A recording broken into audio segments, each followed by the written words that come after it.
우리 한국에서뿐만 아니라 전 세계적으로 가장 많이 팔리는 책은 무슨 책일까요? 네, 부동의 유리예요. 네. 가장 많이 읽히는 책은 무슨 책일까요? 전 세계적으로. 네. 가장 많은 사람들에게 영향을 끼치고 있는 책은 무슨 책일까요? 네. 이 최고의 베스트셀러 바이블, 이것이 이 영광을 얼마나 지속할 것인가? 10년일까? 50년일까? 100년일까? 얼마일까? 제가 보기에는요, 100년이든 200년이든 얼마든 우리 주님 오실 때까지 부둥의 유리를 지킬 것이 분명해요. 왜 그런가 하면 그 첫 번째, 이 성경은 진실을 얘기해요. 성경을 읽어가면은 거기는 개인을 우상화하는 일이 한 번도 없어요. 네. 누구든지 다 평등해요. 아담부터 그렇게 되는 거예요. 아담이 타락한 이후에 모든 아담의 자손으로 태어난 인생들은 예외 하나도 없어요. 다 막 욕심이 속에서 부글부글 끓고 있고요. 그 욕심 따라가다 보니 다 죄에 빠졌고요. 그래서 결국은 어디에 다 갇히게 됐나? 사망과 음부의 권세 밑에 다 갇히게 됐고, 물론 그것을 아는 사람도 있고 모르는 사람도 있지만은 결론은 다 지옥에 가도록 그렇게 돼 있다. 성경에 그 첫 장부터 마지막까지 다 그렇게 돼 있어요. 예외가 없어요. 무슨 거기 예외 없어요. 그다음에 또 한 가지, 왜 이 성경은 제가 보건대 우리 주님 오시는 세상 끝날까지 부동의 베스트셀러 1위가 될 수밖에 없나? 성경책 속에는 이 소망의 이야기가, 소망의 스토리가 담겨 있어요. 아담과 하와 이후의 모든 인생들은 다 사망과 음부의 감옥에 갇혀 있지만은 성경에 계속 그 말씀을 하신 거예요. 천지 만물을 창조하신 사랑의 아버지 하나님은 우리를 이대로 포기하지 않으시고 반드시 우리를 사망과 음부에서 풀어내실, 사망과 음부의 문을 열어젖힐 열쇠를 가진 여자의 후손을 보낸다, 인자를 보낸다, 다윗의 자손을 보낸다, 메시아를 보낸다, 하나님의 아들 그리스도를 보낸다, 구세주를 보낸다, 뭐라고 하든 여러 가지 힌트들이요 막 넘쳐나는 거예요, 성경 속에. 예를 들면 사람을 지을 때도 모든 창조물 중에 우리 인간만은 하나님의 형상대로 하나님이 설계를 하셨다는 거예요. 하나님의 형상을 주고 싶어서 인간이라고 하는 존재를 만드셨다는 거예요. 그러면서 그 기조가 끝까지 가는 거예요. 그래서 결국은 하나님의 은혜로 구원받는 백성들이 일어나겠는데 그들은 하늘에 속한 자의 형상을 입을 거다. 그렇게 가는 거예요. 지금 제가 시간 관계상 그 힌트들 다 얘기할 수 없어요. 예를 들어서 아브라함이 100세에 아내 사라와의 사이에서 이삭을 얻었다. 그럼 100세 된 노인이 그 사라도 똑같이 늙어가지고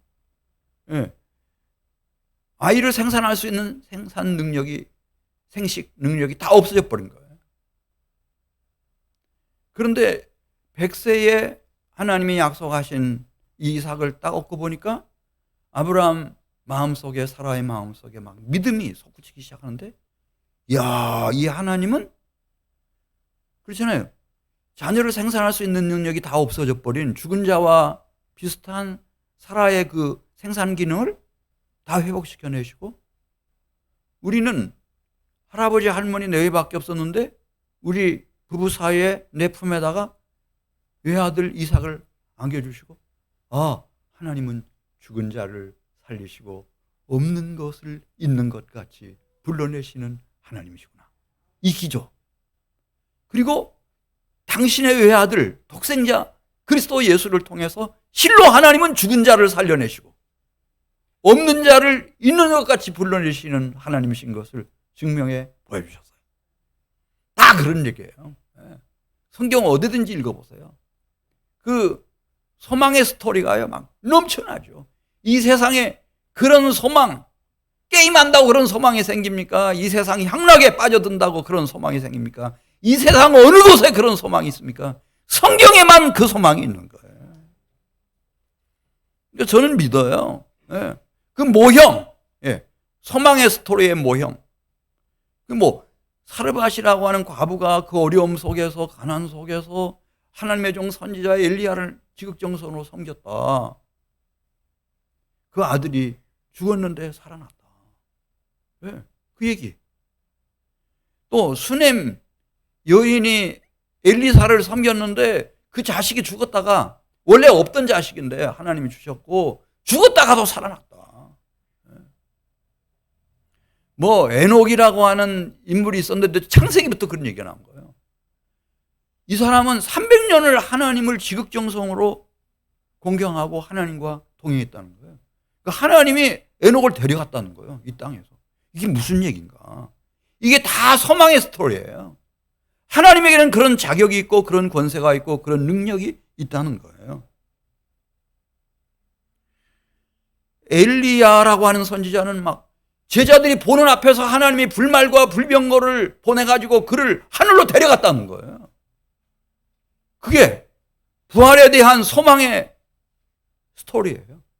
그런 얘기들로 꽉 차 있어요. 꽉 차 있어요.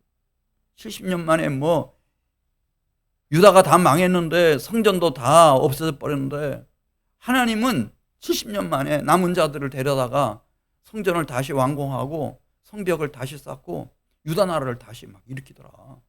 음부 물고기 뱃속에 3일 동안 들어가 있어서 이제는 끝나버린 줄로 생각했는데 하나님은 그런 요나를 물고기 뱃속에서 음부의 권세에서 끌어내셔서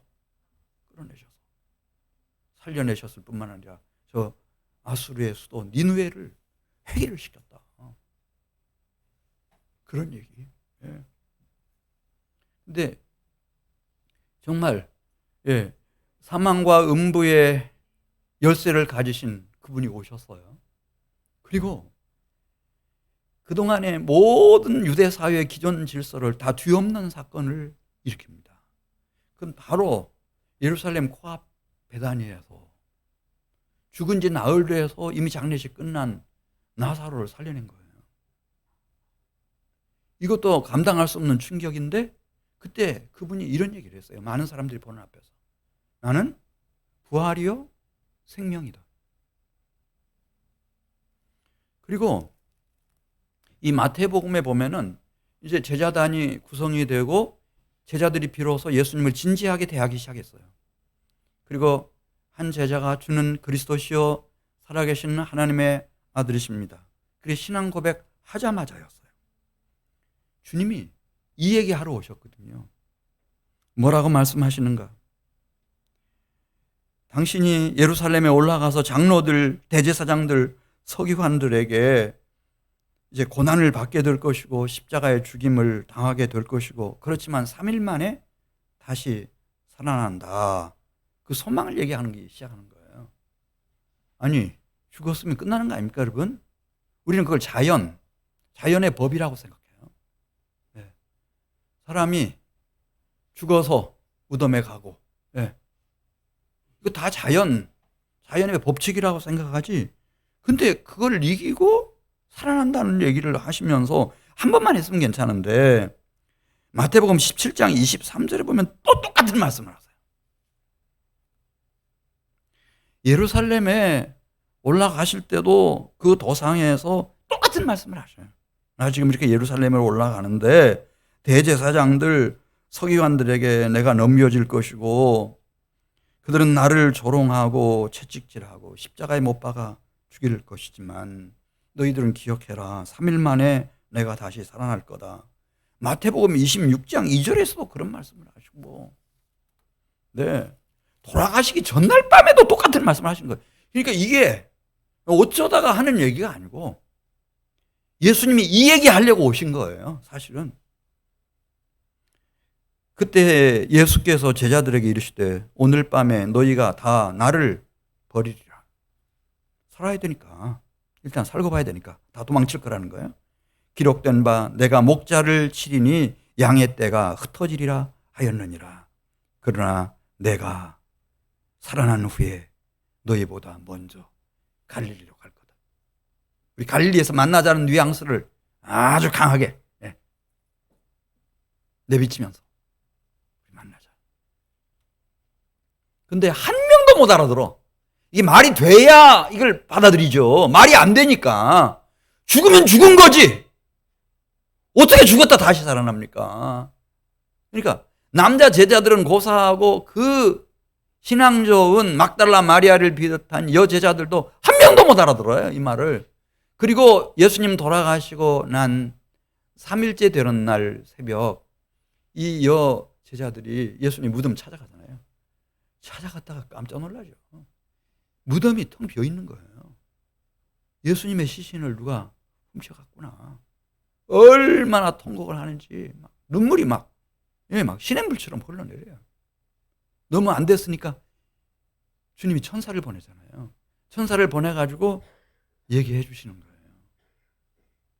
마리아야, 너 누구를 찾니? 십자가에 달려 돌아가신 예수님을 찾는구나. 그분이 살아계실 때 무슨 말씀했어? 십자가에 못 박혀 돌아가실 것이지만 3일 만에 다시 살아나실 것이라고 말씀했잖아. 주님 살아나셨어. 지금 남자 제자들한테 가가지고 전해줘. 부활하신 주님이 갈릴리에서 만나기를 원한다고 전해줘.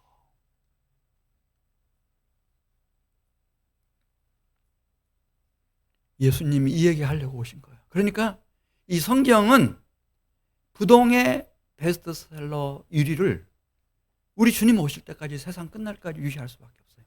성경에만 그 얘기가 있는 거예요.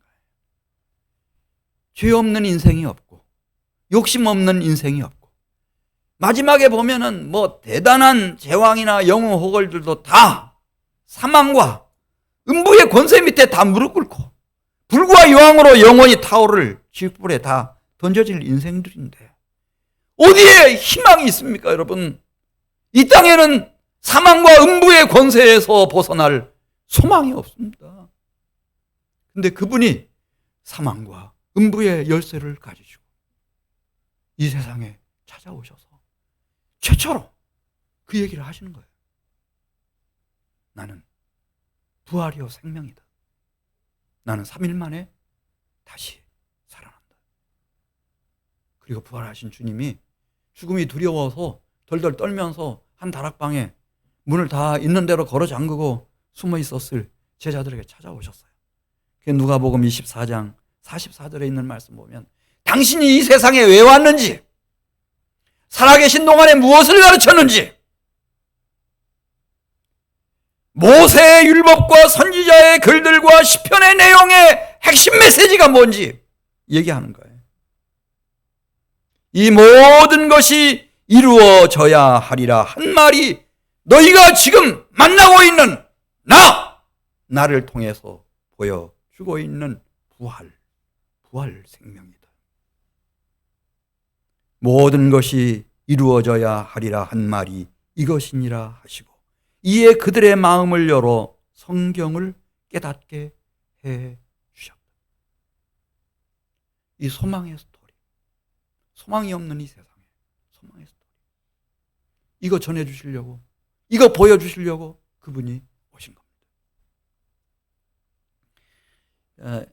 사울이라고도 하고 이방의 대사도 훗날 바울이라고 하는 그 한 생애가 어떻게 막 대반전을 인생에서 경험하게 되는지 고린도전서 15장 3절에서 그가 이렇게 썼습니다. 한 분을 만났다는 거예요. 누구를 만났는지 이렇게 씁니다. 내가 받은 것을 먼저 너희에게 전하였노니 이는 성경대로 그리스도께서 우리 죄를 위하여 죽으시고, 이 세상의 모든 인간은 다 이기적이에요. 다 욕심 없는 사람 없습니다. 자기밖에 모르죠. 근데 이분은 오셔서 나의 모든 실패, 나의 모든 허물과 죄, 인류의 모든 죄악을 대신 짊어지시고 대속의 죽음을 당하셨고, 그래서 장사 지낸 바 되었지만 성경의 예언대로 사흘 만에 다시 살아나셔서 게바에게 보여주시고 의심 많은 도마에게 보여주시고 12 제자에게 보여주시고 맨 나중에는 만삭되지 못해서 난자 같은 망나니처럼 살아가던 나에게도 나타내 보여주셨다. 이것이 이 사울이라고 하는 사람의 인생을 확 바꿔놔버린 거예요. 이 인생의 허무, 이 사망과 음부의 권세를 이길 수 있는 길, 그 소망의 스토리의 실체가 여기 있구나. 그래서 고린도전서 15장 20절에서 이렇게 썼습니다. 그분을 만나고 난 이후 이제 그리스도께서 죽은 자 가운데서 다시 살아나사 잠자는 자들의 첫 열매가 되셨도다. 죽은 자들의 부활의 첫 열매가 되셨도다. 그렇게 말씀했습니다. 열매를 발견한 겁니다. 열매 하나를 발견했습니다. 이게 대단한 겁니다. 제가 이제 금산에서 저희 고향 쪽으로, 진안 쪽으로 가다 보면 남이면이라고 하는 곳이 있습니다. 거기에 이제 한국 사회에서 농촌에서 다 경작하고 있는 인삼을 어떻게 최초에 재배하게 됐는지 그 유래를 설명하는 곳입니다. 진학산 해발 700여 미터 되는 높은 산입니다. 그 산골에 이제 몇몇 가옥이 옹기종기 모여 사는데 그 한 남성이 진학산에 올라갔다는 거예요. 그리고 바위 틈 사이에서 한여름에 빨간 열매를 발견했대요. 너무 신기해 보여서, 처음 보는 열매니까, 아무리 산골에서 태어나서 조상대대로 살아왔지만은, 너무 신기한 열매니까 그걸 어렵게 잘 채취를 해가지고 집에 돌아왔대요. 자기 텃밭에다가 심고 이걸 가꾸기 시작했답니다. 아버지 돌아가셨고 홀로 계신 어머니가 기력이 점점 약해져 가면서 병이 들었어요. 그게 어떡하나. 그때는 뭐 병원이 있는 것도 아니고 아주 오래된 전이니까. 그래서 그 열매를 심었던 뿌리를 헤치고 보니까 뿌리가 말이죠, 굵게 자라서 그렇게 해가지고 잘 다려가지고 아침 저녁으로 어머니를 마시우도록 그렇게 했다는 거예요. 얼마 지나면서 어머니가 점점 기력을 회복하고 병에서 나았대요. 이 소문이 퍼져나가면서 알려졌어요. 그 열매는 산삼 열매다. 우리 고향에는 저 어릴 때도 이제 그보다 훨씬 높은 해발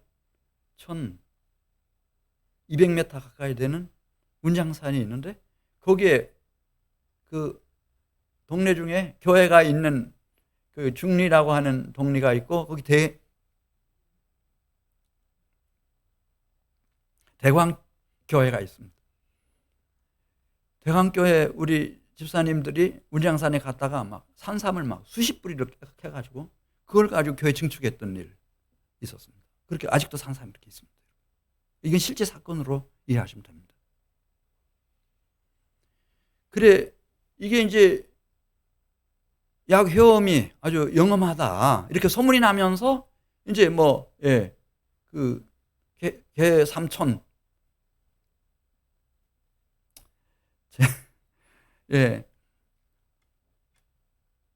그 마을뿐만 아니라 금산군뿐만 아니라 이웃에 있는 인근에 있는 막 전라도까지 전국에 얼마 전까지만 해도 농촌에 사는 사람들, 돈 만져보는 사람들은 다 이 인삼 재배하는 분들이셨습니다. 열매 하나가 그렇게 중요한 겁니다. 그런데 이 바울은 발견했습니다. 그냥 그걸 다려서 잘 정성껏 복용을 하면은 기력이 회복되고 병도 낫고 그런 정도가 아니라, 잠자는 자들의 첫 열매, 부활 생명이셔서 이분을 잘 모셔드리면은 욕심도 이기고 죄도 이기고 사망과 음부의 권세도 이기고 지옥도 이기고 영생을 누릴 수 있는 이 열매를 발견한 겁니다. 그리고 이게 이제 성경에만 써 있다든지 뭐 몇몇 사람이 그 얘기했으면 괜찮은데 히브리서 9장 14절에 있는 말씀을 보면요, 이 예수 그리스도 부활 생명이시며 이 사망과 음부의 열쇠를 가지신 이 예수 그리스도의 보혈 안으로 들어가면 신비한 체험을 하는 겁니다. 히브리서 9장 14절 보겠습니다. 영원하신 성령으로 말미암아 흠없는 자기를 하나님께 드린 부활 생명이신 그리스도의 피가 어찌 너희 양심을 죽은 행실에서 깨끗하게 하고 살아계신 하나님을 섬기게 하지 못하겠느냐. 이분이 흘리신 그 보혈 안에 들어가면은 누구든지 진짜 무릎 꿇고 회개하고 십자가 밑에 엎드려서 십자가에서 흘리신 그 보혈 안에 들어가면 누구든지 그 마음이, 그 양심이 디모데전서 1장 15절에 있는 말씀처럼 청결한 마음이 되고 선한 양심이 되고 그 뜻이 거짓 없는 뜻과 마음과 심령과 영혼을 품어서 하나님을 충분히 사랑할 수 있는 그런 놀라운 변화들을 경험하게 되었습니다. 결국 사람은 외모도 중요하지만은 그 속에 누가 있느냐가 중요하지 않습니까? 그리고 예수님이 그런 말씀하셨잖아요. 누가 하나님의 나라를 보며 누가 하나님의 나라에 들어갈 것인가? 거듭난 사람이어야 한다. 그냥 아담과 하와의 후손으로 태어나서 여전히 욕심 속에서 죄 속에서 살다가 사망과 음부의 권세에 이끌려 불과 유황으로 타오르는 지옥에 가는 사람들은 안 되고, 물과 성령으로 거듭난 사람, 육으로 난 것은 육이고 영으로 성령으로 난 것은 영인데, 이 거듭난 사람만이 하나님 나라 볼 수 있고 하나님 나라 들어갈 수 있다. 그런데 이렇게 예수 그리스도의 보혈의 은혜를 체험하고 나면은 그냥 누구든지, 특별한 사람만은 아니고 누구든지 이렇게 나의 마음이 청결한 마음이 되고 내 더러웠던 양심이, 악했던 양심이 선한 양심이 되고 거짓 없는 믿음을 가진 사랑의 인격을 가진 존재로 변화되기 시작하는데, 그러면은 요한복음 14장 16절에 있는 말씀처럼 하나님께서 그 깨끗해진 마음, 그 심령, 영혼 위에 홀리 스피릿, 그러니까 뭐 거짓의 영이 아니고 시기 질투의 영이 아니고 분노의 영이 아니고 음란한 영이 아니고 거짓 영이 아니고 악한 영이 아니고 사망의 영이 아니고 거룩한 홀리 스피릿, 성령이 막 임하는 거예요. 성령이 임해. 그래서 요한복음 14장 16절, 내가 아버지께 구하겠으니 그가 또 다른 보혜사 성령을 너희에게 주사 영원토록 너희와 함께 있게 하실 거다. 그분은 진리의 영이다. 너희와 함께 거하시겠는데 너희 속에 영원히 계실 거다. 여러분, 나와 하루 동안 같이 있어줄 친구는 있을지 모르겠네요. 1년 동안. 평생 같이 있어줄 사람은 어렵죠. 참 어려운 얘기예요. 부모라도 그렇게 못하니까. 돌아가시니까. 근데 영원히 함께 해 주실 보혜사 성령을 부활 생명이신 예수님께서 내 옆에가 아니고 내 속에 임하게 해 주신다는 거예요. 일평생 함께 하시도록, 영원히 함께 하시도록. 할렐루야. 이런 사람들 속에서는 고린도전서 15장 21절에 있는 말씀처럼 심령의 부활이 일어나는 거예요. 새로운 삶이 열리는 거예요. 새로운 피조물이 되는 것이죠. 그러니까 예수님은 부활하시고 나서도 제자들 찾아오셔서 그때마다 말씀하셔요. 무엇을 받으라?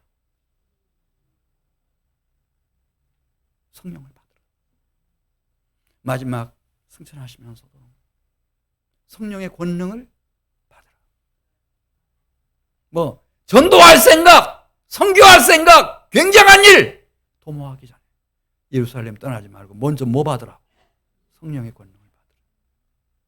바울조차도 오직 성령의 충만을 받으라. 다른 길은 없다는 거예요. 바울이 한 얘기예요. 제가 하면은 저 전 목사님은 좀 이상하게 성령만 막 자꾸 얘기한다 이렇게 생각하는 분이 없겠지만은 혹시 있을지 모르겠지만 제가 한 얘기가 아니고 바울이 에베소서에서 오직 다른 길이 없다는 거예요. 성령의 충만 받으라. 우리에게 아니 나의 마음과 심령 속에 이런 새로운 생명, 심령의 부활의 사건, 새로운 피조물이 되는 사건은 힘으로 되지 아니하고 능으로 되지 아니하고 오직 나의 신으로 되느니라.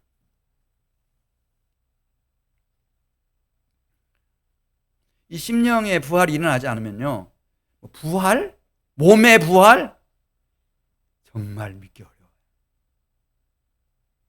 10명, 100명의 물어보십시오. 인간의 이 조그마한 머리를 가지고 무슨 부활? 죽음이 자연스럽지. 그렇잖아요? 무덤 속에 들어가 있는 것이 흙으로 돌아가는 것이 자연스럽지. 무슨 부활? 안 믿어요. 천국! 없어도 괜찮아. 교회 다니지만 나 교회에서 중요한 직분 받았지만 그런 거 없어도 괜찮아. 있으면 좋고 그런 정도지. 진짜 이 부활, 이 소망의 스토리에 이끌리는 삶은 심령의 부활을 경험하지 않은 사람은요, 이건 정말 어려운 얘기네요. 제가 볼 땐 불가능합니다. 불가능해요. 그런데 그냥 신화다 그렇게 치부하기에는 몸의 부활이라고 하는 게 너무 구체적인 거예요. 예를 들어서 벌써 구약에서부터 에스겔 37장에 나오잖아요. 선지자에게 보여주셔요. 다 마른 뼈다귀들이야. 미스 코리아라고 자기가 무슨 스타 장군이라고 연예인이라고 무슨 이번 경선에서 라이벌 물리치고 최고 권력자의 자리에 앉게 됐다느니 최고 재벌이라느니 큰 소리 치는데 다 에스겔이 보니까 다 마른 뼈다귀들이에요. 주님 말씀하셔요. 이 뼈다귀들이 살겠는가? 이렇게 말씀하셔요. 그러면서 내가 하는 말을 잘 듣고 대언을 해라. 대언을 했는데요.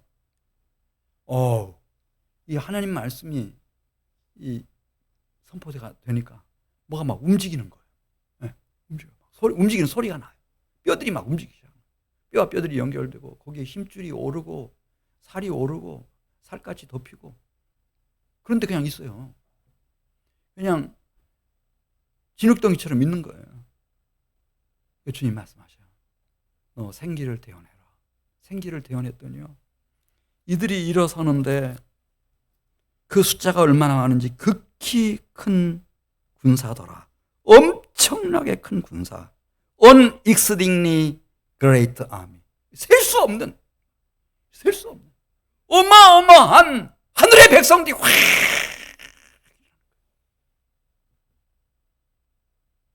몸의 부활. 이 심령의 부활을 경험하지 않은 사람은 몸의 부활은 그냥 저 옛날 얘기, 신화로 들리죠. 에피소드예요. 재미있게 하려고. 성경의 구성을 아주 구성지고 재미있게 하려고 만들어낸 얘기지.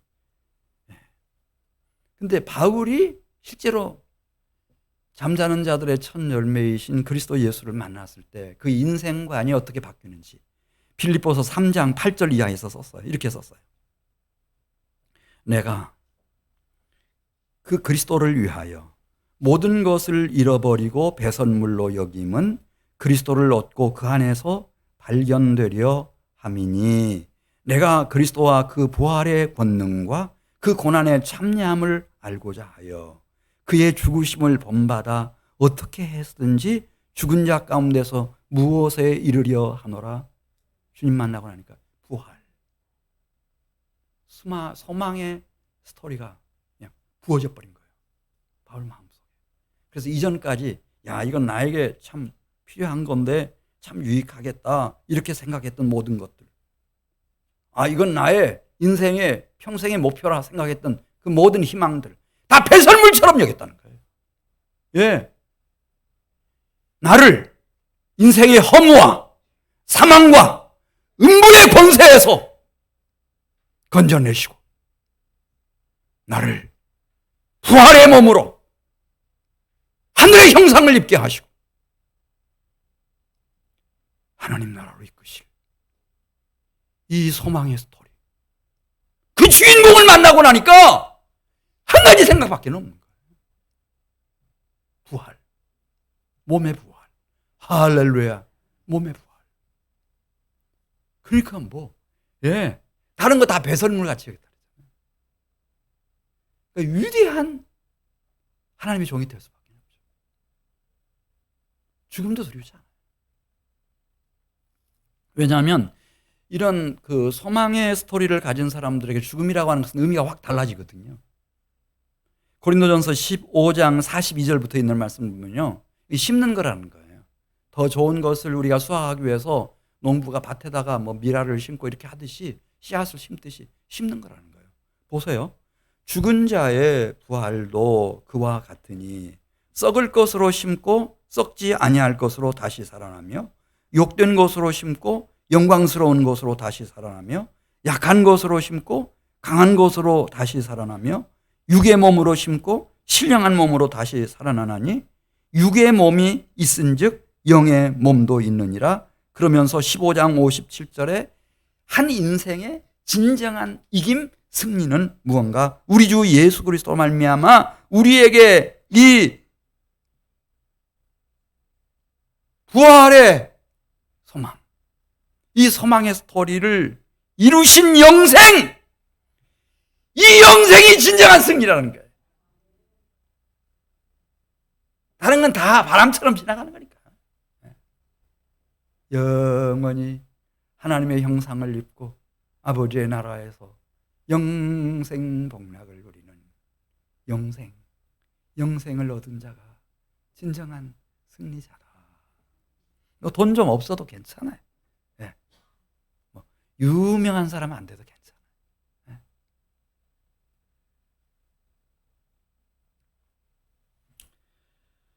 그래. 그러면 예수님은 확실히 소망의 스토리였어요. 스토리 그 자체였어요. 이것이 이 세상을 바꾸는 거거든요. 그러면은 예수님 말고는 없나? 예수 믿는다고 하는 것은 예수님이 말씀하신 것처럼 내 양은 목자의 음성을 듣는다고 그랬어요. 주님의 말씀을 듣고 내 양은 나를 따른다고 했어요. 근데 진짜 교회 다니고 하나님 앞에 예배드리고 예수 믿고 그렇게 하지만 정말 하나님이 주신 그 시간과 인생을 제대로 바쳐가지고 예수님의 음성을 잘 듣고 예수님을 따른 사람, 성경에서 한 사람, 그 다음에 실제 이 역사 속에서 한 사람 얘기하고 마치려고 해요. 그 사람이 오늘 이제 요한계시록 1장 9절에 등장하는 사랑하시는 제자 요한이에요. 요한은 베드로가 제일 부러워했던 제자예요. 예수님이 살아계셨을 때 예수님 품에 안기기도 했었어요. 예수님하고 비밀이 없는 사람이었어요. 예수님 돌아가실 때 예수님 홀로 남으신 그의 모친 마리아를 돌아가실 때까지 모셨던 제자예요. 사랑하시는 제자예요. 베드로도 예수 그렇게 한번 믿어보고 싶어 했었던 그 요한 한번 보겠어요. 1장 9절 말씀 보겠어요. 1장 9절 말씀. 이 요한이 그냥 건성으로 예수 믿고 교회 다니고 그게 아니고요. 나는 너희 형제라. 너희와 믿음의 형제 자매들 여기 많잖아요. 똑같은 형제라는 거예요. 근데 어떤 면에서 달랐나? 나 요한은 예수의 환난과 나라, 하나님의 사랑하는 아들의 나라 말이죠. 교회 공동체. 그리고 참음, 십자가를 참음에 동참하는 인생길을 걸어왔다는 거예요.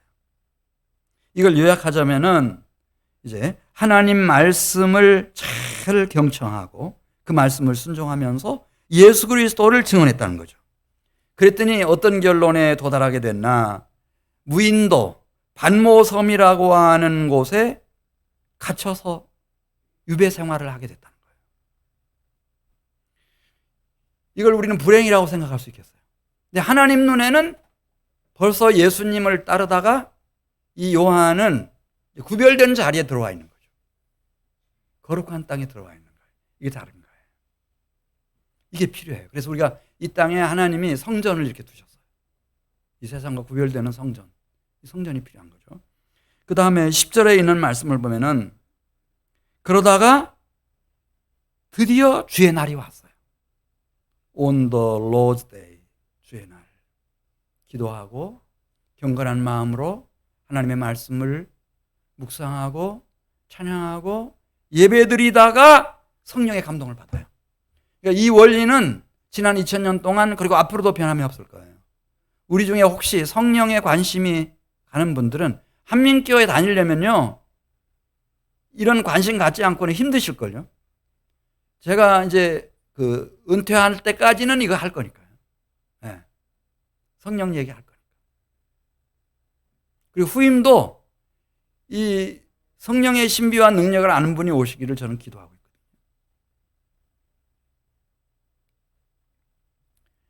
거룩한 구별된 밤모섬 유배지에서 구별된 거룩한 주의 날 시간에 하나님께 기도하고 찬양하고 전심으로 예배하다가 성령의 감동을 받아요. 불같은 성령의 감동을 받아요. 그때 소리가 들려오는 거예요. 나팔 소리 같은 큰 소리. 거부하고 떨쳐버릴 수 없는 큰 소리. 내가 보는 것을 두루마리에 써서 에베소 교회, 서머나 교회, 버가모 교회, 두아디아 교회, 사대 교회, 빌라델비아 교회, 라오디게아 7 교회에 보내라. 놀란 요한이 소리가 나는 쪽을 향해서 얼굴을 돌렸어요. 바로 그 순간이었습니다. 그는 놀라운 광경을 목도하게 됩니다. 7 금초대, 성전 안에, 성소 안에 있을 법한 7 금초대, 거기만 있을 수 있는 7 금초대가 보이는 거예요. 그런데 자기의 피를 가지고 하늘 성소로 들어가셨고 하늘 보좌 우편에 앉아 계시는 주님이 사역하시는 모습을 지금 보여주는 거예요. 그 7 금초대 사이에 계시면서 후에 말씀하시잖아요. 이 7 금초대는 7 교회라는 거예요. 그리고 그 교회 이름들을 하나하나 지역교회 이름들을 다 고명하셔요. 이분이 입고 계신 옷은 발에 끌리는 옷이고 가슴에는 금띠를 띠고 계셨어요. 왕이셨어요. 그건 일반인들이 입을 수 없는 옷이에요. 네. 그런 옷 입고 농사를 짓고 밭일을 하고 그걸 못하죠. 금띠를 그렇게 띌 수가 없어요.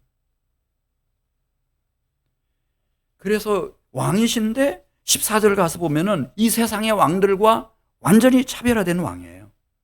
그 지혜와 순결함이며 완전한 통찰력이며 거룩함이며 위엄과 힘이며 이렇게 말합니다.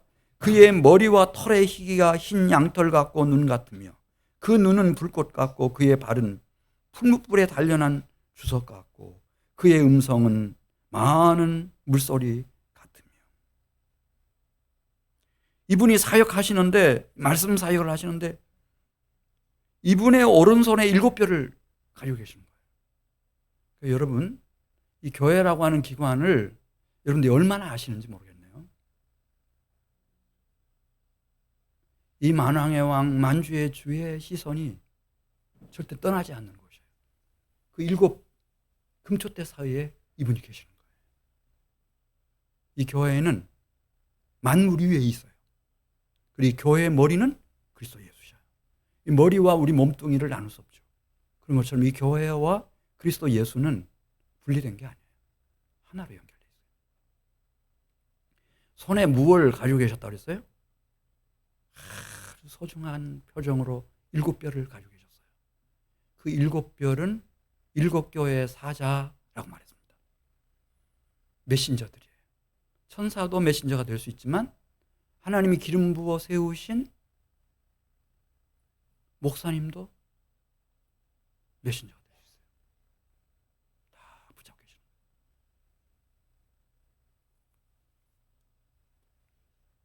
그러면서 사역을 하시는데 말씀이 그분으로부터 와요. 저도 이렇게 저는 지금까지 제 설교도 다시 들어본 일도 없고 단 한 번도, 제가 다른 사람 설교를 읽고 설교해 본 일도 한 번도 없어요, 지금까지. 저는 성경 하나 가지고 그 소원이었어요. 말씀하시는 분은 주님이시니까 주님이 좀 말씀해 주세요.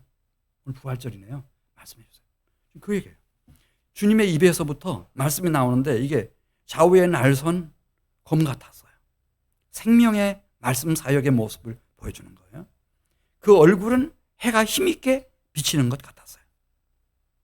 네, 말라기의 4장에 그 얘기 나오잖아요. 우리 생각에는 대단한 것 같지만은 예외 없어요. 주님을 떠나 교만하게 악하게 살아간 사람들에게는 반드시 용광로 불같은 날이 다 온다고 그랬어요. 그날이 오면 다 지푸라기 같이 살라질 거라고 그랬습니다. 뿌리도 가지도 남지 않을 거라고 그랬습니다. 그런데 그리스도 예수 안에서 하나님을 경외하는 사람들에게는 그분의 얼굴이 해가 힘있게 비치는 것 같아서 공의로운 해로 떠올라서 치유하는 광선을 비추시고 그들에게 진리의 빛, 생명의 빛, 은혜의 빛, 권능의 빛 그분이 비추셔서 외양간에서 나온 송아지같이 결국 뛰도록 이기는 자가 되게 하시고 승리하는 자가 되게 하실 거다. 욕심도 죄도 사망도 음부의 권세도 둘째 사망 지옥의 모든 형벌도 다 짓밟고 외양간에서 뛰어나오는 송아지같이 될 거다. 그렇게 말씀했어요. 이분의 위엄, 권위가 얼마나 대단한지를 17절에서 보여주셔요. 그 사랑하시는 제자도 이분 앞에서 누가 시킨 것도 아니에요. 그냥 엎어졌는데 죽은 것 같이 됐다는 거예요. 그러니까 이분을 요한이, 사랑하시는 제자 요한이, 그러니까 예수님을 정말 사랑했고 예수님 모친 마리아까지 그렇게 모셨던 그 요한이 이럴 정도라면은 이 세상의 모든 인생들이 용광로 불 같은 날에 그 용광로 불의 지푸라기 같이 그분 앞에 설 수가 없죠. 그런데 주님이 이렇게 말씀하세요. 사랑하는 제자 요한에게 17절입니다. 그 발 앞에 엎드러져 죽은 자 같이 되매 그가 오른손을 내게 얹고 이르시되 두려워하지 말라. 두려워하지 말라. 나는 처음이요 마지막이니 살아있는 자라. 내가 전에 십자가 위에서 죽었었노라. 문맥을 살리면 볼지어다. 이제 세세토록 살아있어. 무슨 열쇠를 가지고 있다? 너를 가두지 못하도록 사망과 음부의 열쇠를 가지고 있다.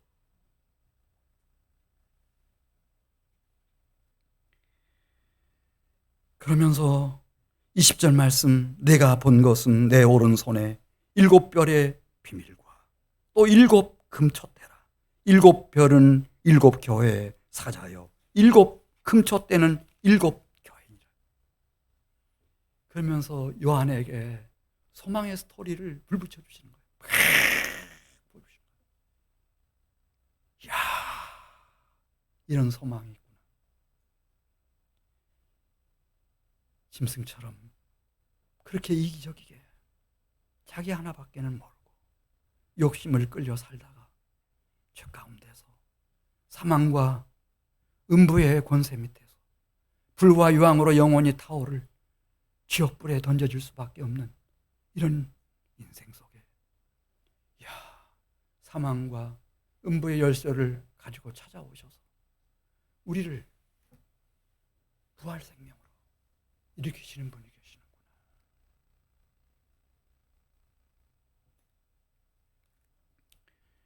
그러니까 이 소망의 스토리가 요한의 마음속에 불타기 시작해서 쓴 책이 요한계시록이에요.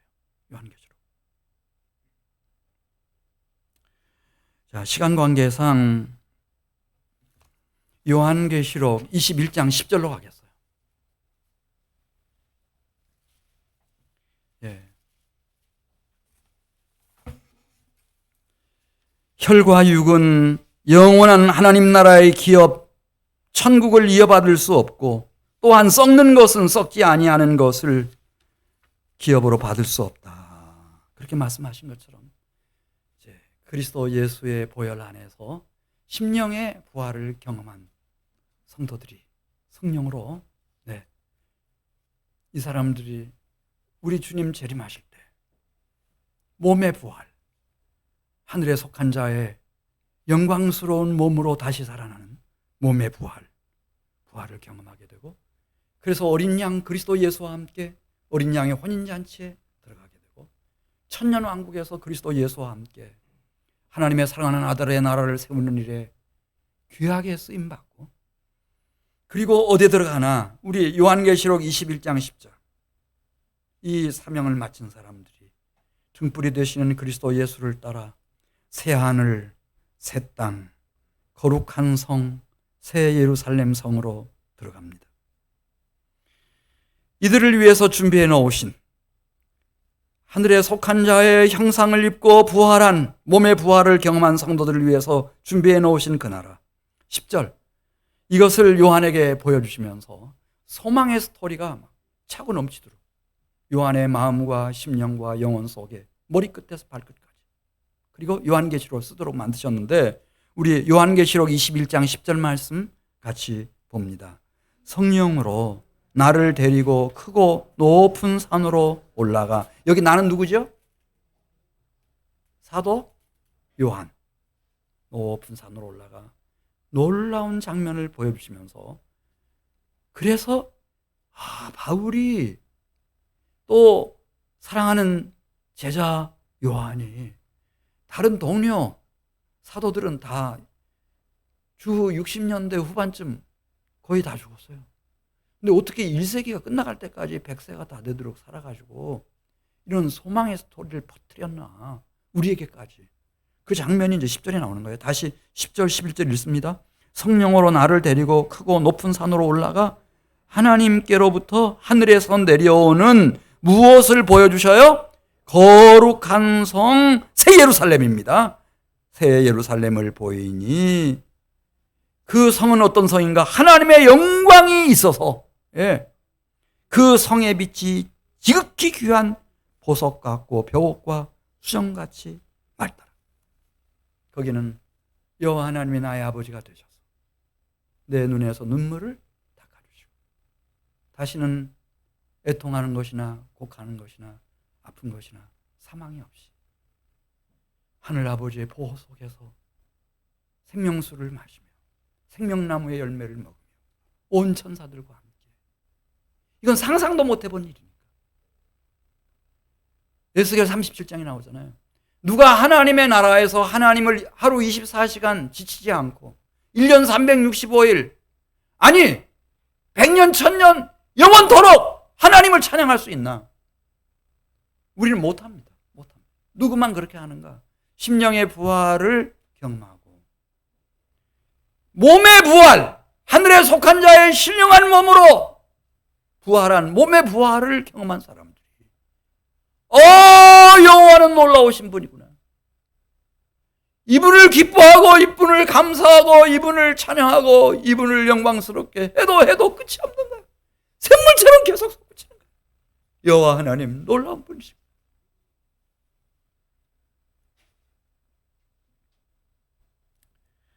하나만 더 말씀드리고 마치겠어요. 제2차 세계대전 때 독일입니다. 독일은 광기 어린 지도자 히틀러, 그 나치, 자기가 최고의 애국 애족을 하는 그런 지도자라고 그렇게 내보이면서 그 민족 사회주의, 국가 사회주의. 그러니까 뭐 거기는 뭐 배우고 못 배우고 상관없어요. 다 하이 히틀러. 히틀러야말로 이전에 없었던 최고의 지도자다. 어떻게 이런 지도자가 일어날 수 있었는가? 거의 다 미쳤습니다. 그때 독일 교회까지 다 휩쓸렸습니다. 하나님은 우리 독일을 사랑하셔서 이런 대단한 똑똑한 지도자를 허락해 주셨구나. 이 시대의 메시아다. 독일의 메시아다. 그때 한 사람이 있었습니다. 디트리 보네퍼. 그는 미국에서 얼마든지 평안한 삶을 살 수 있었습니다. 그러나 이건 아니었습니다. 주님이 원하시는 길이 아니었습니다. 주님이 원하시는 길은 십자가의 길이었으니까요. 성부 하나님이 독생자를 보내주시기까지 값비싼 은혜를 치르셨는데, 하나님이신 성자께서 당신의 영혼을 속건제물로 바치기까지 값비싼 희생을 치르셨는데, 그 주 하나님의 영이 지금도 쉼없이 나를 위하여 말할 수 없는 탄식으로 중보하고 계시는 은혜를, 값비싼 은혜를 받은 자인데 나는 고국 독일로 돌아가리라. 마지막 등불이 되리라. 그래서 독일로 돌아옵니다. 그때 나이 39살. 그는 반나치주의자여 히틀러를 암살하려고 했다는 죄목으로 투옥되었습니다. 그리고 그는 기도 중에 느낍니다. 이제 나에게는 시간이 얼마 남지 않았구나. 그때는 제2차 세계대전이 종료되기 한 달여 전 1945년 4월 9일, 그 다음날 그는 교수형에 처해져서 이 세상을 떠나게 됐습니다. 전날 밤이었습니다. 그의 그렇게도 사랑했던 약혼녀에게 자신이 믿는 신앙을 시로 써서 보냈습니다. 그 시는 신비합니다. 예수님이 승천하시고 난 60여 년 후에 이 묵시록을 통해서 소망의 스토리가 교회에 퍼져가듯이 60년쯤 지나고 났을 때 독일 교회에, 세계 그리스도인들에게 이 신앙의 스토리가 퍼져나가기 시작했습니다. 그리고 선한 능력의 영감 넘치는 찬송으로 불리워지기 시작했습니다. 오늘 우리가 같이 양 목사님과 함께 부른 찬송시입니다. 제가 우리 사랑하는 성도들의 이해를 돕기 위해서 부분적으로 개사한 것을 양해를 구하겠습니다. 반모섬 같은 절망의 감옥 안에서 그는 고백했습니다. 주 선한 능력으로 날 안으시네.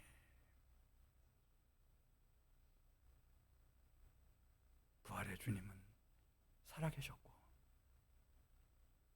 사형 집행을 기다리고 있는 보네포, 그에게 찾아오셔서 그를 꼭 엄마가 아기를 안듯이 안아주시는 것을 느꼈습니다. 그 크신 팔로 날 붙드시네. 나 혼자가 아니었습니다. 살아계신 주님이 보네포를 붙잡고 계셨습니다. 어떤 절망 속에도 흔들리지 않고 사랑하는 주 얼굴 구하리. 선한 능력으로, 주님이 주시는 선한 능력으로 하늘에 속한 자의 형상을 입고 다시 일어서리. 끝까지 주만 의지하리. 믿음으로 우리 고대한에 주 오실 그날 영광의 새날을 맞이하리니 이전에 괴로움 다시 날 애워싸고 고난의 십자가의 길을 다시 걷는다 해도 주님께 모두 맡긴 우리 영혼 끝내 승리의 날을 맞으리. 소망의 이야기가 디트리 보네퍼의 마음과 심령과 영혼을 가득 채우고 있었습니다. 그리고 60년, 70년이 지나고 나서 독일 교회는 깨달았습니다. 소망의 스토리를 가지고 39년을 살고 간 그는 우리 독일 교회의 마지막 등불이었구나. 하나님이 지켜내신 양심이었구나. 갑자기 부탁해 죄송한데 허성초 안수 집사님, 이게 악보가 있어야 되잖아요. 악보 좀 띄워주실 수 있어요? 아까 불렀으니까. 그러면 화면에 나오면 그거 보고 부를 수 있나? 다음에 부릅시다. 예.